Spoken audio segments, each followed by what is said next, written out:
तो दोस्तों, आज की कहानी की शुरुआत एक बेहद अजीब और डरावने मंजर से हुई थी, जहां एक सुनसान सड़क के किनारे एक कार खड़ी हुई थी। उसका इंजन चालू था, पर कार के अंदर कोई भी मौजूद नहीं था। ऊपर से चारों तरफ गहरा सन्नाटा फैला हुआ था, ऐसा सन्नाटा जिसमें दिल की धड़कन तक साफ सुनाई देने लगे। इस नजारे को देखकर साफ महसूस हो रहा था कि यहाँ कुछ बहुत ही गलत हो चुका था, लेकिन असली डर इस सीन से पहले छुपा हुआ था।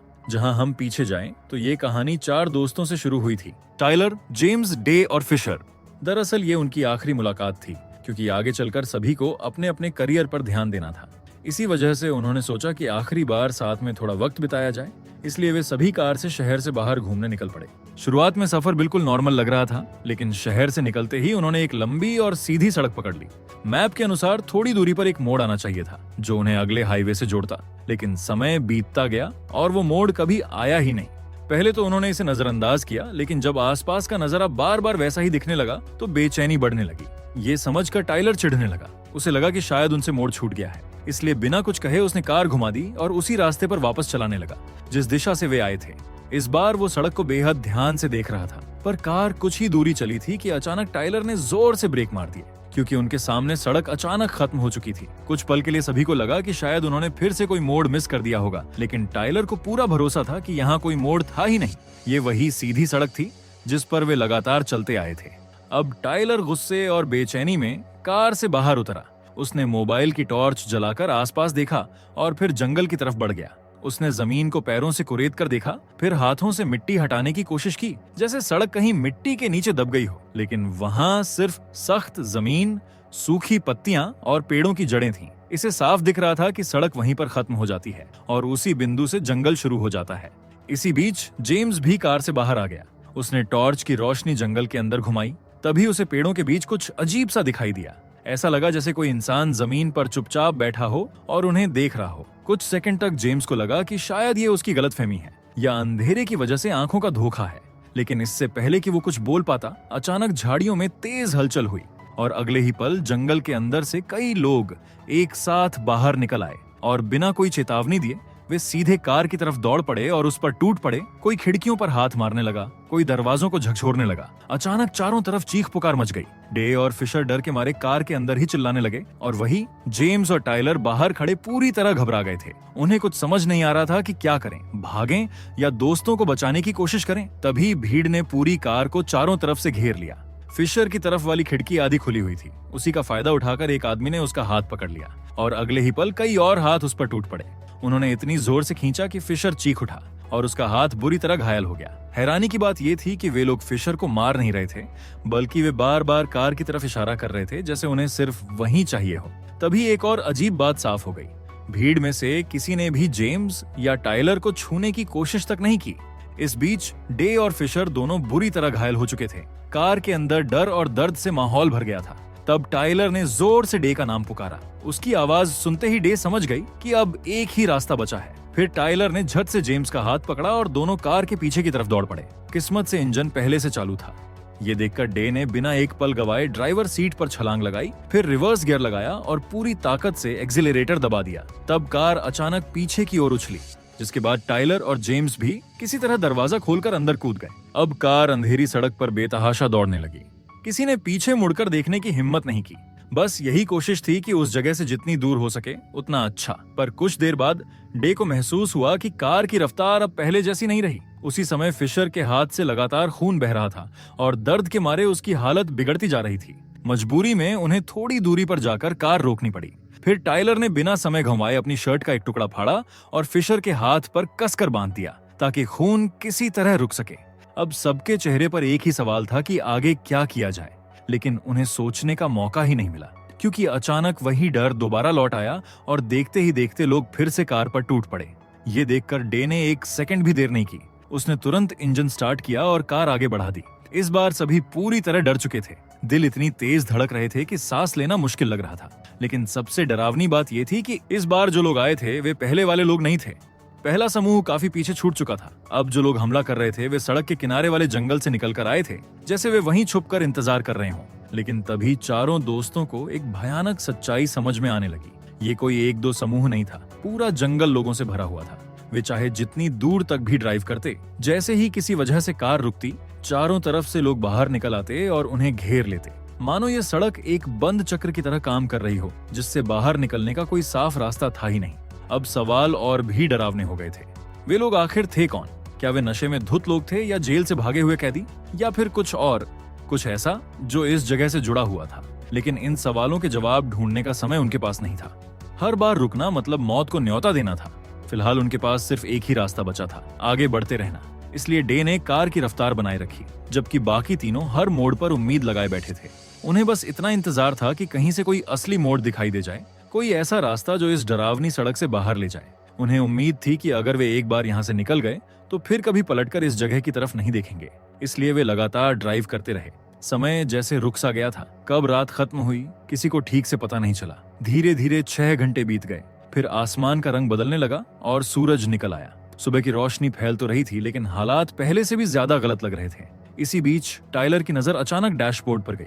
उसने पेट्रोल मीटर को देखा और उसका चेहरा उतर गया, क्योंकि पेट्रोल तो कब का खत्म हो जाना चाहिए था। और वही, वे घंटों से लगातार ड्राइव कर रहे थे, लेकिन मीटर की सुई जरा भी नहीं हिली थी। वह ठीक उसी जगह पर थी जहां 6 घंटे पहले थी। अब काफी आगे आ जाने के बाद डे ने कार धीमी की और कहा कि वे सीट बदल लें, लेकिन जेम्स ने तुरंत उसे रोक दिया। उसने साफ कहा कि इंजन बंद मत करना। अगर पेट्रोल कम ही नहीं हो रहा था तो पता नहीं इंजन बंद करने पर क्या होता। हो सकता था कि कार दोबारा स्टार्ट ही ना होती। फिर आखिर में चारों कार से बाहर उतरे, लेकिन इंजन चालू ही रहा। उन्होंने फिर से सड़क की तरफ देखा। उन्हें उम्मीद थी कि इस बार शायद कोई मोड़ दिखाई देगा, लेकिन मोड़ फिर नहीं दिखा। उसकी जगह जंगल से लोग बाहर निकल आए। ये देखते ही चारों तुरंत कार में कूदे और तेजी से आगे बढ़ गए। अब वे इस हालत को नजरअंदाज नहीं कर सकते थे। उन्हें आपस में बात करनी ही पड़ी। ये जगह आखिर थी क्या? एक ऐसी सड़क जिसका कोई अंत नहीं था, एक ऐसी कार जिसका पेट्रोल कभी खत्म नहीं हो रहा था, और जंगल में बैठे लोग जो कार रुकते ही अचानक उस पर टूट पड़ते थे। खैर, उन चारों में जेम्स सबसे समझदार था, इसलिए उसने पहले बोलना शुरू किया। उसका मानना था कि शायद सच्चाई बहुत साधारण थी, लेकिन बेहद डरावनी। हो सकता था कि वे चारों पहले ही मर चुके हों। उसके अनुसार शायद पिछली रात उनकी कार का एक्सीडेंट हो गया होगा और उसी के बाद वे इस जगह में फंस गए होंगे। इसलिए उसे लगने लगा कि एक्सीडेंट उसी जगह हुआ होगा जहां सड़क अचानक खत्म हो गई थी और जंगल शुरू हुआ था। ये वही पल था जब टाइलर ने जोर से ब्रेक लगाए थे। इस पल को याद कर जेम्स ने कहा कि उसी पल के बाद से सब कुछ अजीब होने लगा था। उसके बाद से उन्हें न भूख लगी, न प्यास, न नींद और न ही थकान महसूस हुई। वे एक ही चक्र में फंसे हुए थे, बिल्कुल सड़क और कार की तरह, हमेशा चलते रहना, कभी रुकना नहीं। उन्हें ये नहीं पता था कि वे कहाँ थे, लेकिन एक बात साफ थी, वे रुक नहीं सकते थे।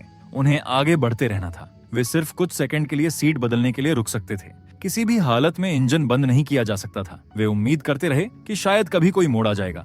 अब समय बीतता गया। धीरे धीरे डर बोरियत में बदलने लगा। हवा और कार के इंजन की आवाज लगातार सुनाई देती रहती थी। ऊपर से अब किसी को बात करने का मन नहीं था। शरीर थके नहीं थे, लेकिन दिमाग पूरी तरह थक चुका था। वे ड्राइवर बदलते रहते थे ताकि कोई आराम कर सके, लेकिन कोई सो नहीं पा रहा था। धीरे धीरे उन्होंने एक बात मान ली, ये मोड़ कभी आने वाला नहीं था। ये सड़क सच में अंतहीन थी। जेम्स को अब और भी ज्यादा यकीन हो गया था कि वे मर चुके थे, लेकिन एक बात उसकी सोच में फिट नहीं बैठ रही थी। फिशर का हाथ, जो कुछ घंटे पहले बुरी तरह घायल था, अब धीरे धीरे ठीक हो रहा था। अगर वे मर चुके होते तो चीजें बदलनी नहीं चाहिए थी, लेकिन फिशर का घाव भर रहा था। इसका मतलब ये भी हो सकता था कि वे मरे नहीं थे। फिर भी किसी के पास इससे बेहतर जवाब नहीं था। इसलिए जेम्स ने और सोचने की कोशिश की और सबको बोलने लगा कि शायद वे किसी भ्रम में थे, या शायद वे किसी वार्म होल में फंस गए थे, या फिर उन्होंने किसी पुराने श्राप को जगा दिया था। ये बोलकर जेम्स ने सबको अपने अतीत के बारे में सोचने को कहा। क्या उन्होंने कोई ऐसा गलत काम किया था जिसकी सजा उन्हें यहाँ मिल रही थी? तब फिशर ने बताया कि उसने एक बार अपनी माँ से कहा था कि वो भगवान में विश्वास नहीं करता। शायद इसी वजह से वे यहाँ फंसे हों। डे ने भी तब माना कि उसने एक बार अपनी जिंदगी खत्म करने की कोशिश की थी। ये सारी बातें सुनकर जेम्स को लगा कि शायद वजह गाड़ी चलाने से जुड़ी कोई घटना हो सकती है, जैसे अनजाने में किसी को कार से टक्कर लग जाना। लेकिन सच ये था कि ऐसा कुछ भी नहीं हुआ था। ये समझते ही जेम्स को एहसास हुआ कि मामला किसी गलती से ज्यादा आपसी भावनाओं से जुड़ा हो सकता है। इसलिए उसने अपने दोस्तों से दिल से माफी मांग ली अगर कभी उससे अनजाने में किसी को दुख पहुंचा हो। जेम्स को उम्मीद थी कि अगर वे सब एक दूसरे को माफ कर देंगे तो शायद ये डरावना सपना भी यहीं खत्म हो जाएगा। इसी बीच टाइलर को याद आया कि उसने अपनी गर्लफ्रेंड से ब्रेकअप कर लिया था, क्योंकि वो चाहती थी कि वो उससे मिलने और प्रपोज करने के लिए काफी दूर तक ड्राइव करके आए। टाइलर को इतनी लंबी ड्राइव बिल्कुल पसंद नहीं थी। इसी वजह से उसने बिना ज्यादा सोचे समझे उससे रिश्ता खत्म कर दिया था। अब अजीब बात यह थी कि वही टाइलर खुद एक अंतहीन ड्राइव में फंस गया था। लेकिन वे कब तक यूं ही कार में बैठे आगे बढ़ते रहते, क्योंकि इस सड़क का कोई अंत नहीं दिख रहा था। अगर उन्हें जवाब चाहिए थे तो उन्हें जोखिम उठाने पड़ते, इसलिए उन्होंने कार रोकी और हॉर्न बजाया ताकि जंगल के लोगों का ध्यान खींच सकें। फिर उन्होंने फोन में टाइमर लगाया और एक अहम बात पता चली। कार रुकने के बाद जंगल के लोग लगभग 1.5 मिनट तक शांत रहते थे। उसके बाद वे घबरा जाते थे और कार की तरफ दौड़ने लगते थे। इसका मतलब था कि कार रोकने के बाद उनके पास सिर्फ 1.5 मिनट की सुरक्षा होती थी। उसी समय में वे खुलकर सांस ले सकते थे या जंगल में जाकर कुछ देख सकते थे। ये समझकर उन्होंने फिर कार रोकी। फिर टाइलर ने टाइमर लगाया और तेजी से जंगल की तरफ दौड़ा। वो ज्यादा अंदर नहीं जा सका, लेकिन इतना जरूर देख लिया कि जंगल हर दिशा में अंतहीन फैला हुआ था। और वही उसने देखा कि जंगल के अंदर बहुत से लोग जमीन पर बैठे या लेटे हुए थे। जैसे जैसे टाइमर 1.5 मिनट के करीब पहुंचा, वे लोग धीरे धीरे उठने लगे। ये देखकर टाइलर समय रहते वापस कार तक पहुंच गया और वे वहां से निकल गए। बाद में उन्होंने अपना बैग चेक किया और उसमें एक चॉकलेट बार मिली। डे उसे खाना चाहती थी, लेकिन जेम्स ने उसे रोक दिया। उसने कहा कि अगर उसने खा लिया तो शायद खाना उसके शरीर में हमेशा के लिए फंसा रह जाएगा और कभी पचेगा ही नहीं। ये सोचकर डे रुक गई। अब वे 1.5 मिनट के नियम को अच्छी तरह समझ चुके थे। इसके बाद वे बार बार कार रोकने लगे। इन छोटे छोटे ब्रेक में वे तरह तरह के प्रयोग करने लगे। पेड़ों पर चढ़ना, जंगल के अंदर जाना, लोगों को देखना और यहाँ तक कि कसरत करना। तब उन्होंने एक और अजीब बात नोटिस की। उन्हें थकान महसूस नहीं होती थी, लेकिन शरीर की अपनी सीमा थी।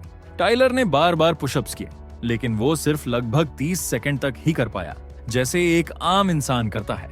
फिर उन्होंने सड़क पर लकड़ी का एक टुकड़ा भी फेंक दिया। अगर वो लकड़ी फिर दिखाई देती तो इसका मतलब होता कि वे एक ही जगह घूम रहे हैं, लेकिन वो लकड़ी दोबारा कभी नहीं दिखी। इससे साफ हो गया कि सड़क घूम नहीं रही थी, वो सच में बहुत लंबी थी।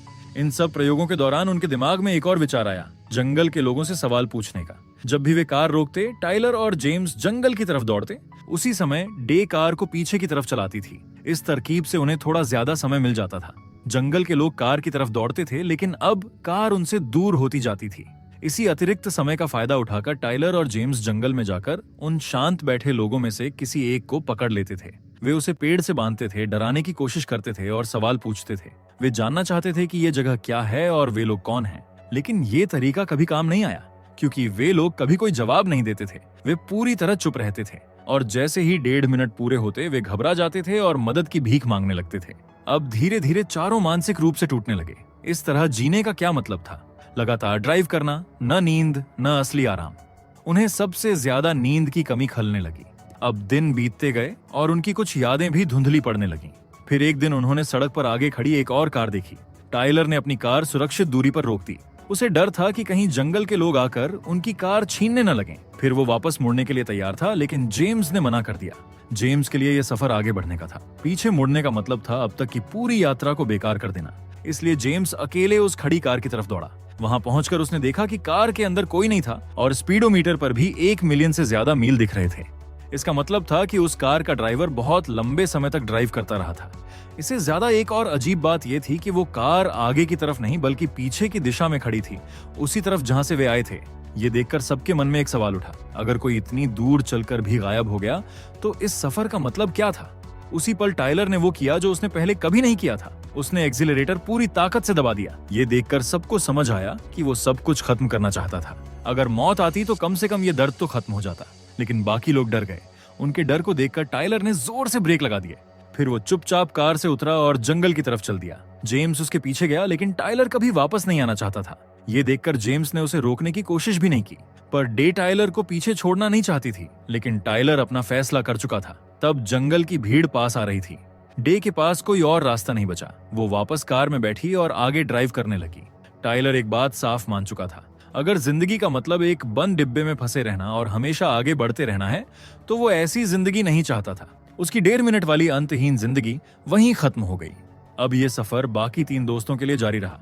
खैर, बहुत समय बाद उन्हें कार के सिस्टम में एक गाना चलने लायक मिला। वे उसी गाने को बार बार चलाते रहे। समय काटने के लिए वे बेकार की बातें करने लगे। छोटे छोटे ब्रेक में वे जोर जोर से चिल्लाते थे ताकि अंदर की घबराहट निकल सके। कभी कभी वे नाच भी लेते थे। उस समय उन्हें लगता था कि वे फिर से जिंदा हैं। लेकिन जैसे ही टाइलर की याद आती, सारा जोश खत्म हो जाता था। वही सवाल बार बार लौट आता था, इस सब का मतलब क्या है? हम अभी भी आगे क्यों बढ़ रहे हैं? जेम्स इन सब बातों में शामिल नहीं हुआ। उसकी सोच साफ थी, बस आगे बढ़ते रहो। उसे लगता था कि जवाब आगे कहीं है। जितना आगे बढ़ेंगे उतना करीब पहुंचेंगे।